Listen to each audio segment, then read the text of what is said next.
नमस्कार दोस्तों, मैं स्वागत करता हूं मेरे YouTube चैनल साइंस नॉलेज पर। और आज हम आवर्त सारणी के कुछ महत्वपूर्ण प्रश्नों के बारे में चर्चा करेंगे तथा इन प्रश्नों से जुड़ी हुई अन्य जानकारी को भी हम विस्तार पूर्वक चर्चा करने का प्रयास करेंगे। तो आइए चलते हैं प्रश्न नंबर 1 पर।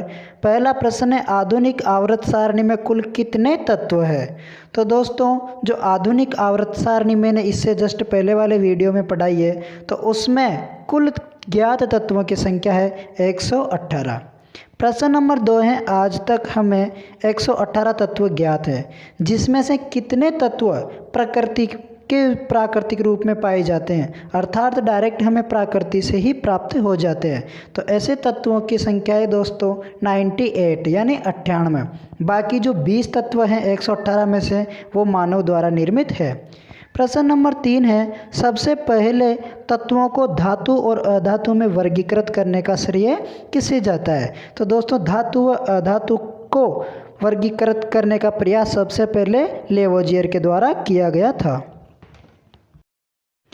प्रश्न नंबर 4 है, किसने तत्वों के वर्गीकरण के लिए तीन तत्वों वाले कुछ समूहों को चुना और उन समूहों को त्रिक कहा?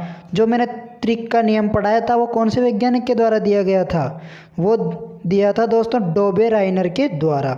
जो मैंने वीडियो में पढ़ा रखा है डोबेराइनर का त्रिक नियम, उन्होंने ही ये त्रिक नियम दिया था, जिसमें तीन तत्वों को समूहों में विभाजित किया था तथा प्रथम व तृतीय तत्व का औसत बीच वाले तत्व के बराबर आता है। यह था डोबेराइनर का त्रिक नियम। अब आता है प्रश्न नंबर 5 कि डोबेराइनर के त्रिक नियम के अनुसार तीनों तत्वों को उनके परमाणु द्रव्यमान के आरोही क्रम में रखने पर, आरोही का मतलब बढ़ते हुए क्रम में रखने पर, बीच वाले तत्व का परमाणु द्रव्यमान अन्य दो तत्वों के परमाणु द्रव्यमान का लगभग कैसा होता है? तो दोस्तों, ये औसत होता है। मतलब दोनों तत्वों का औसत निकालने पर हमें बीच वाले तत्व का जो परमाणु भार है वो प्राप्त हो जाता है। अब आता है प्रश्न नंबर 6 कि डोबेराइनर ने ज्ञात तत्वों में कितने त्रिक को ज्ञात कर लिया था? मतलब इनके समय जो 31 तत्व ज्ञात थे, उनमें से इन्होंने कितने तत्वों के त्रिक नियम बनाए थे? मतलब तीन के समूह में विभाजित किया था। तो दोस्तों, इन्होंने तीन ही जो समूह थे वो बनाए थे। बात करते हैं प्रश्न नंबर 7 की कि निम्नलिखित में से कौन डोबेराइनर द्वारा ज्ञात त्रिक में से एक नहीं था? मतलब जो उन्होंने 3 समूह बनाए थे तीन तत्वों के, उनमें से कौन सा नहीं था? तो दोस्तों, उन्होंने लिथियम, सोडियम, पोटेशियम का समूह बनाया था, कैल्शियम, स्ट्रोंशियम व बेरियम का समूह बनाया था तथा क्लोरीन, ब्रोमीन व आयोडीन का भी समूह बनाया था। ये तीनों बनाए थे, पर कौन सा नहीं बनाया था? जो डी वाला ऑप्शन है, नाइट्रोजन, फास्फोरस, आर्सेनिक, ये समूह उन्होंने नहीं बनाया था। तो दोस्तों, इसका 7 नंबर का आंसर होगा डी। अब आता है प्रश्न नंबर 8, यदि डोबेराइनर के त्रिक का पहला और तीसरा सदस्य फास्फोरस और एंटीमनी है, तो इस त्रिक का दूसरा सदस्य कौन सा होगा?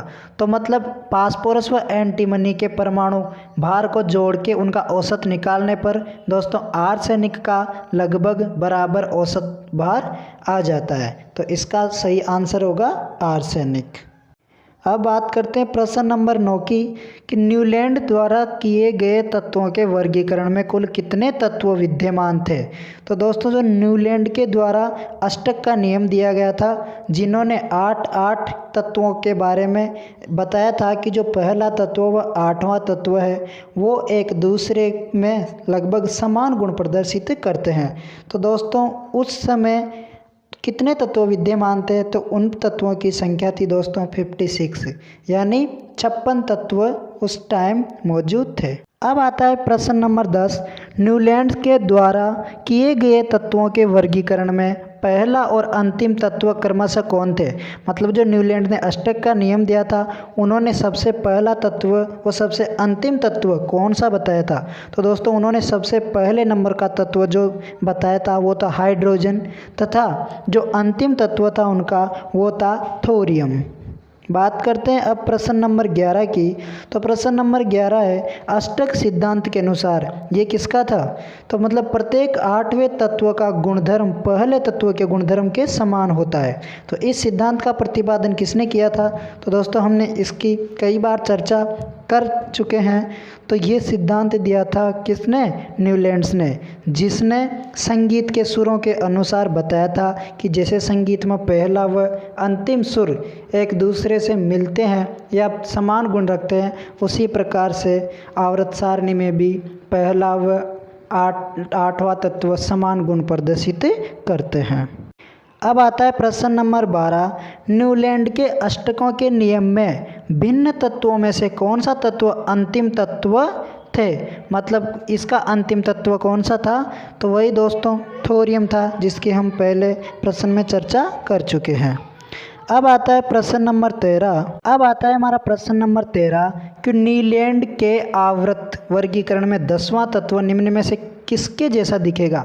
मतलब जो 10वां तत्व है वह किससे गुण प्रदर्शित करेगा, किसके समान गुण दर्शाएगा? तो दोस्तों हम बात करते हैं, यदि पहला तत्व लेंगे अष्टक नियम के अनुसार तो 8वें तत्व से गुण प्रदर्शित करेगा, दूसरा तत्व लेंगे तो 9वें से करेगा, और यदि तीसरा तत्व लेंगे तो वो 10वें तत्व के समान गुण प्रदर्शित करेगा। अब आता है प्रश्न नंबर 14। लोहा यानी आयरन, जिसका सिंबल Fe होता है, जो कि गुणों में कोबाल्ट और निकल जैसा होता है। मतलब लोहा, कोबाल्ट, निकल ये तीनों एक जैसे गुण प्रदर्शित करते हैं, और ये चुंबकीय तत्व भी होते हैं, मतलब ये चुंबक की तरफ आकर्षित होते हैं। तो इन तत्वों को इन्होंने बहुत दूर रखा। तो ये किसकी एक कमी थी? तो दोस्तों ये न्यूलैंड के अष्टक नियम की एक कमी थी। अब हम बात करते हैं प्रश्न नंबर 15 की। निम्नलिखित में से कौन न्यूलैंड के अष्टक सिद्धांत की कमी को बताता है? तो दोस्तों ऑप्शन नंबर ए है कि यह केवल कैल्शियम तक ही लागू होता है। तो मैंने उस टाइम बताया था कि जो कैल्शियम है जिसका परमाणु क्रमांक 20 है, तो वहाँ तक ही ये नियम लागू होता है, आगे नहीं होता। बी ऑप्शन है केवल हल्के तत्वों के लिए ही लागू हो पाया। तो ये भी सही बात है दोस्तों, यह सिर्फ हल्के तत्वों पर ही लागू हो पाया था। ऑप्शन सी है प्रकृति में केवल 56 तत्वों के ही होने की परिकल्पना थी उस समय। तो जब इन्होंने अष्टक नियम दिया था न्यूलैंड ने, तब 56 तत्व ही ज्ञात थे। तो दोस्तों ये सभी थे जो न्यूलैंड की कमी को बताते हैं। और यदि दोस्तों आपको दूसरा पार्ट चाहिए तो ज़रूर बताइएगा कमेंट में, हम दूसरा पार्ट भी इसका जल्दी ही लेके उपस्थित होंगे। धन्यवाद दोस्तों, थैंक यू सो मच।